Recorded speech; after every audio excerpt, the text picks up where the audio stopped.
ഈ semen analysis ചെയ്ത് sperm count അറിയുന്നത് പോലെ എഗ് കൗണ്ട് അറിയാൻ എന്തെങ്കിലും വഴിയുണ്ടോ? നമ്മൾ ഒ പിയിൽ കാണുന്ന ഒരുപാട് ദമ്പതിമാർ അല്ലെങ്കിൽ പ്രായം കൂടി വരുന്ന സ്ത്രീകൾ ഒരുപാട് പേര് ചോദിക്കുന്ന ഒരു ചോദ്യമാണിത്.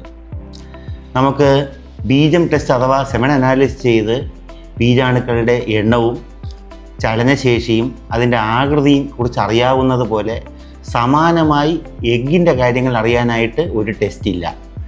എന്നാൽ അണ്ടങ്ങളുടെ എണ്ണവും ഗുണനിലവാരവും നമുക്ക് അറിയാൻ സഹായിക്കുന്നതായി 3 ടെസ്റ്റുകളാണ് നമ്മൾ സാധാരണയായി ഉപയോഗിക്കാറുള്ളത്. ഇതിൽ ആദ്യത്തേത് പീരീഡ്സ് വന്ന് ആദ്യത്തെ 3-4 ദിവസത്തിനുള്ളിൽ അൾട്രാസൗണ്ട് സ്കാൻ ചെയ്ത് ആൻട്രൽ ഫോളിക്കിളിൻ്റെ എണ്ണം എടുക്കുന്നതാണ് പ്രധാനമായി ഉള്ള ടെസ്റ്റ്. മറ്റ് 2 ടെസ്റ്റുകളും രക്തത്തിൽ ചെയ്യുന്ന ഹോർമോൺ ടെസ്റ്റുകളാണ്.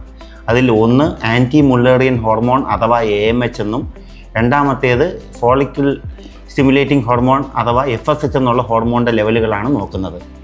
നമ്മൾ ടെസ്റ്റ് ചെയ്ത് കാണുന്നതിൽ ഭൂരിഭാഗം പേർക്കും ഇതെല്ലാം നോർമൽ റേഞ്ചിനുള്ളിൽ ആണ് നമ്മൾ കാണാറുള്ളത്.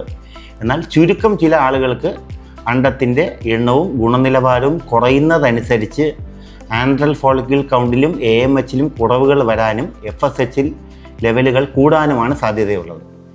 ഇങ്ങനെ ഉള്ള സ്ത്രീകൾ അല്ലെങ്കിൽ ദമ്പതിമാർ കൂടുതൽ സമയം വൈകിപ്പിക്കാതെ പ്രഗ്നൻസിക്ക് വേണ്ടി നോർമലായിട്ടുള്ള കാര്യങ്ങൾ പ്ലസ് അതിൽ പ്രഗ്നൻസി കിട്ടുന്നില്ല എന്നുണ്ടെങ്കിൽ IUIയോ വളരെ ചുരുക്കം ചില ആളുകൾക്ക് IVFോ പ്രഗ്നൻസി ലഭിക്കാൻ വേണ്ടി വന്നേക്കാം.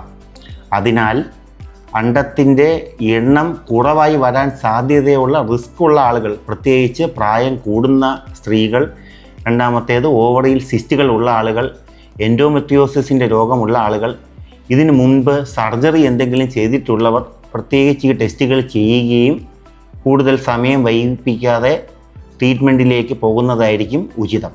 Thank you.